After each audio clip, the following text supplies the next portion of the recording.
اما بهتر لسر مجرى رفاندنا خباتکار و سیاست مدارن هر وها سرکردین کرد جالی ملیسن پیدیود و رشاوای کرسانی راوستن از اینها برخبدن میوان خبر صدیق شرنخی شروع سیاسی کن هدی باوکی راست تبدیل بولتنا ریباز نیوز بس لابوریس بر صدیق دست بکده بلامش آرمان جا ملیسن پیدی رفاندنا خباتکار و سرکردین کرد دست بکن گلو آرمان جن هری سرکین ملیسن پیدی چنه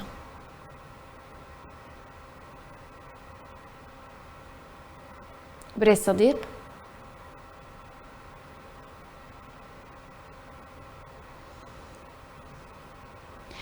صديق دنگی مدبهیزی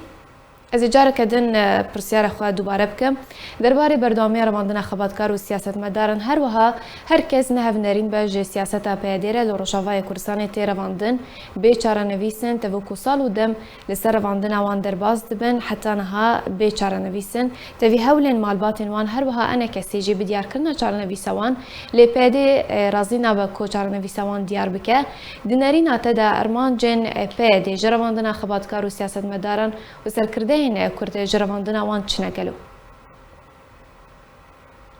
تجمد برسي بله كرمك جالك سباس بذكري هذا براستيجي يعني بهذا أردمك تقاس أمريكان جوار البيجين وتقاس مجلس أما أنجمن جوار البيجين خلي جوار البيجين نقول هذا هل خطك جماعة وأفخطها هذا بالسري وحوالي واجه هناك حوالي واحد برينها أو كوباني لك كابو غازنك غازيك مظلم عبدك تلقو شارك ما سيكون متفنا باي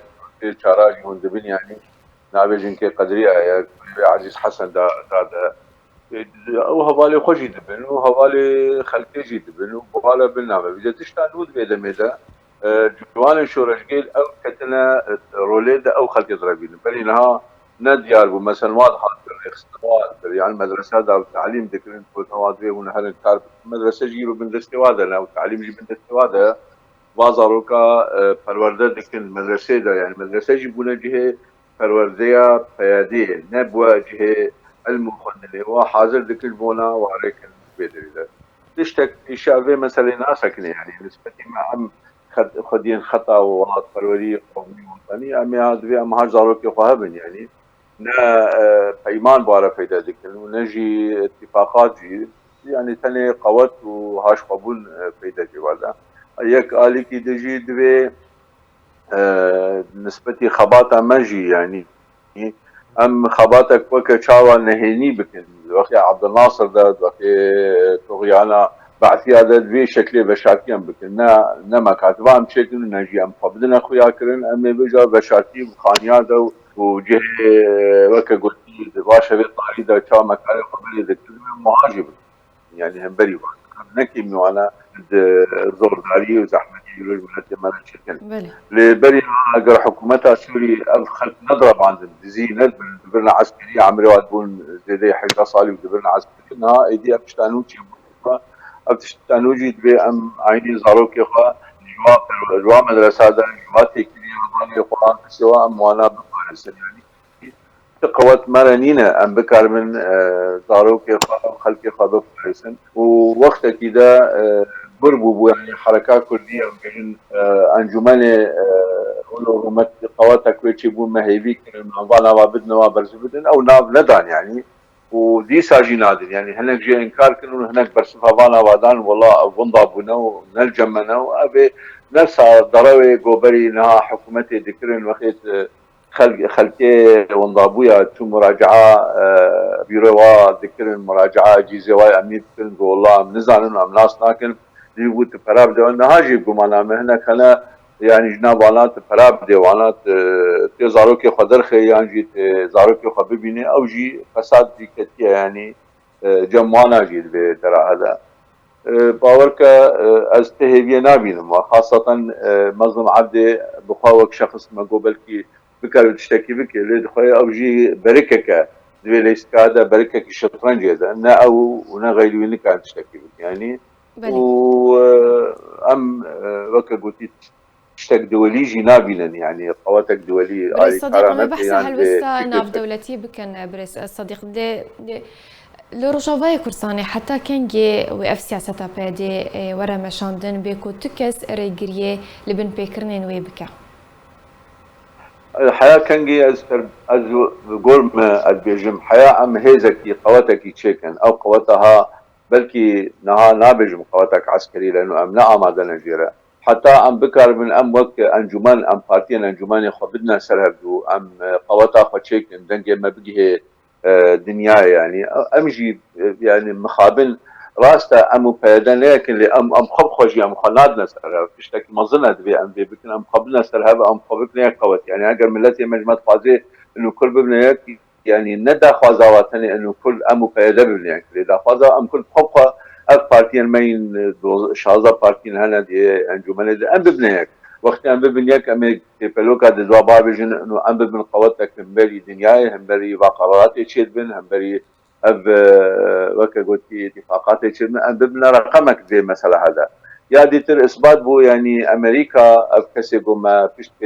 جريد ده او امريكا بخجي نا او قوتا قلت خوازي راستي جي مثلا حل بكنا موضوع يعني امريكا قالب قلتنا كي بيجي ازي نما ايدي قوات الدماء نما امكانيات الدماء ازي وكانيه الي كاري سروا قد بكم خلص بقرن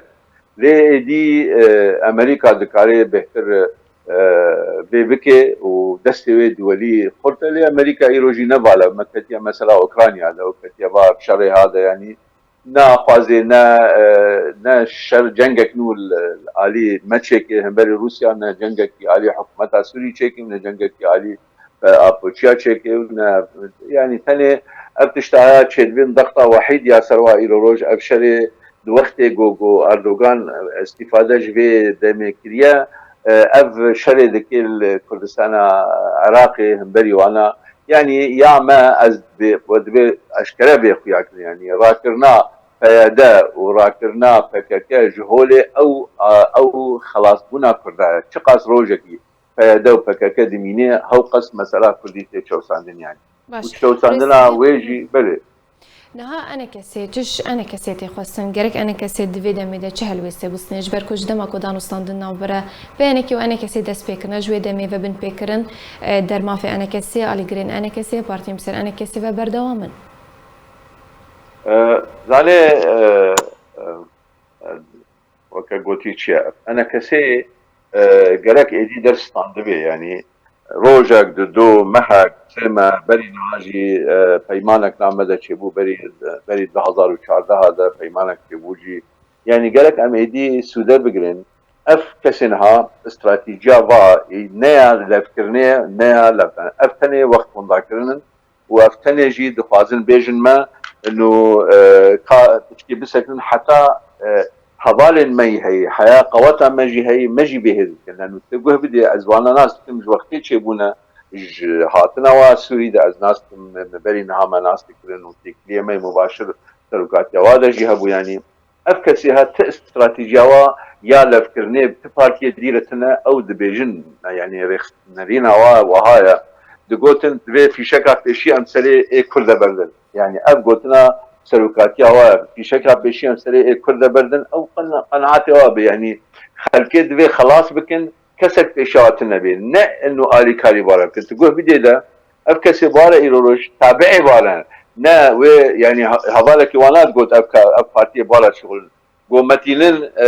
متينين مسيشار بارتي أكوم دكن وخورتك يجنوكا اشت كردستان تركيا بناوي كادر ودرسا بديما وأوامر بديما وبيجو دار ده بجرابن أفتكليه وتابعي وانا فراد دنوا مصروفات دنوا ناني واد دنوا او جي بارت شغلن يعني وكا كارمن بارت شغلن نهتي كليه وهوالتيا وجهد دنوا وفكري واد يعني تشوبيلن يعني وانا بيش دخلنا هروها ولوج انا كسيجي تخازن اللي انا كسفيناكي راس فيناكي اللي دبي امس دبغن مادام او نا غابكي واليتا دناب جدبيت اشكالي بجملتي خاخيو ام غانا ريكي قلتي قالوا كنجيا او رجعان بيجنا ام غانا ريكي قلتي اف رجعات بزواري ام بيجن ريكي قلتي ام شخرا آلابن دي ببينن ام شخرا اوان دي ببينن ام خابكنا ياكو ونخمه يعني او قلنا والله شري براكوجي واباها اثبات او شري براكوجي وانا فيدجيك يعني ايما وقتي یکی گو متکوژی اجی ازی بکوژیم یکی گو ما پرچقینی اجی هم بری بسکنیم از خلقی خوب نسراب از پیشمرگی روج جمع های بیجن امیج سلوکاتیا اقلیم بخازن كابا قوتك هي جمع 5000 10,000 كابا بينن ام بخنا فعاليات دي وقت بس يعني وقت تشخص اندريش بكن ام هو قستين ايشاندن ام هو قستين تشوساندن ام هو قس جي كردستان والد به هو قس سوريا والد به كردستان سوري والد به هو قس جي خلق مجمع به هيفيد من ام به راستي جي مساله كار سربك قالك سپاس جبو میوان من برس صديق شرنخي شروفكاري سياسي لسر شروفين كنت دانما